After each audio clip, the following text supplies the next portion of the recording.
And Congressman, you talked about the importance of rituals, and I think rituals and stories are an incredibly important part of our culture.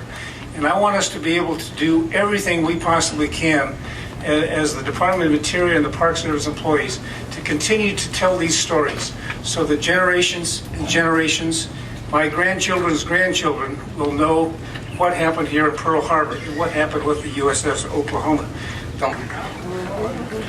Senator Jim Reynolds will be introducing our next two speakers. Senator, would you please come forward? Thank you.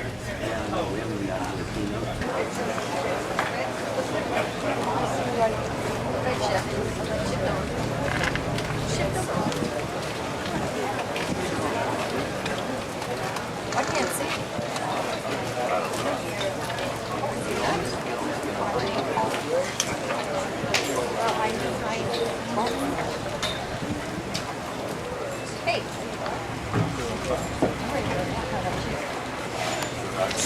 Thank you, Admiral McLean. Ladies and gentlemen, it is with great honor that I stand before you today on this momentous and glorious occasion. The tragedy that befell our country on this very soil is one that forever changed the world. And while the events of that day would have profound effect on our great country, and while the cause for freedom would be substantial, there are few who endured more or lost more than our next two speakers. Mrs. Lisa Ridge is the granddaughter of Mr. and Mrs. Paul Andrews and Catherine Nash. In 1933, at the age of 18, Paul joined the United States Navy. In spite of the difficult news, Lisa spoke courageously that day, and once again has been asked to speak. This dedication today could never have occurred without several important components. I stand before you again today. To the survivors, thank you for taking me in and treating me like your family. I so appreciate your in insisting that this long overdue tribute to my grandfather and your other 428 shipmates must be completed. You have to be so exhilarated that you can finally see your dream. None of us can imagine what you endured 66 years ago, and I thank you on behalf of my late mother. Thank you, Lisa. Our next speaker, Ed Beasy, was born June 3rd, 1920, and raised in Texas. While attending college at Texas A&M, he received an invitation from one of your universities, so I feel like I have a little attachment. Before I go on to Oklahoma, I want to thank the state of Hawaii. Under legal, you have utmost hospitality. You drape these flowers around a man's neck, and then you proceed to water them down nicely right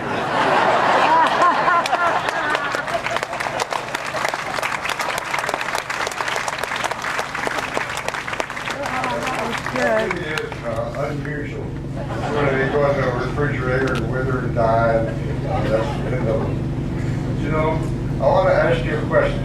Is this a memorial or is it a monument?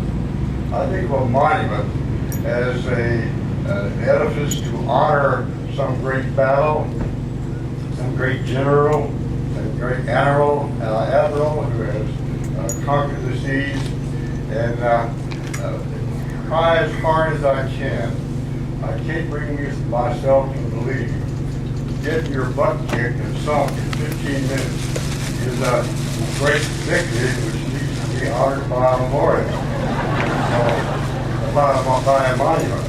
So it is a memorial to me. It's a memorial to a lot of things, certainly.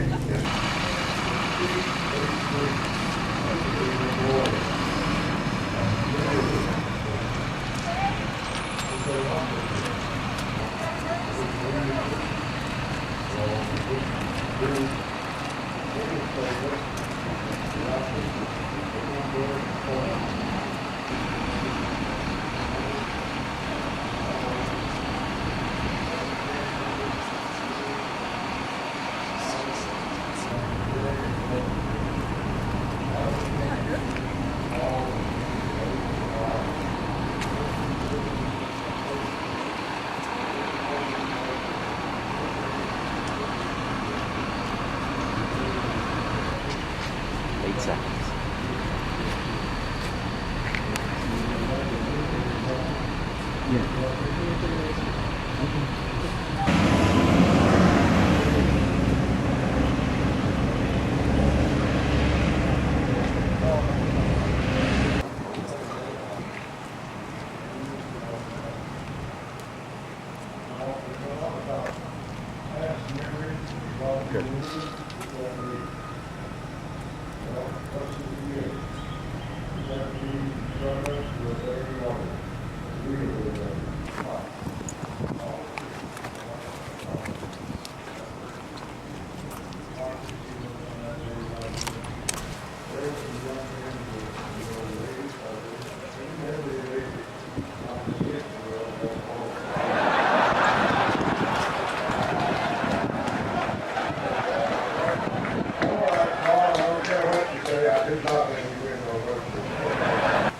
should have been good hands.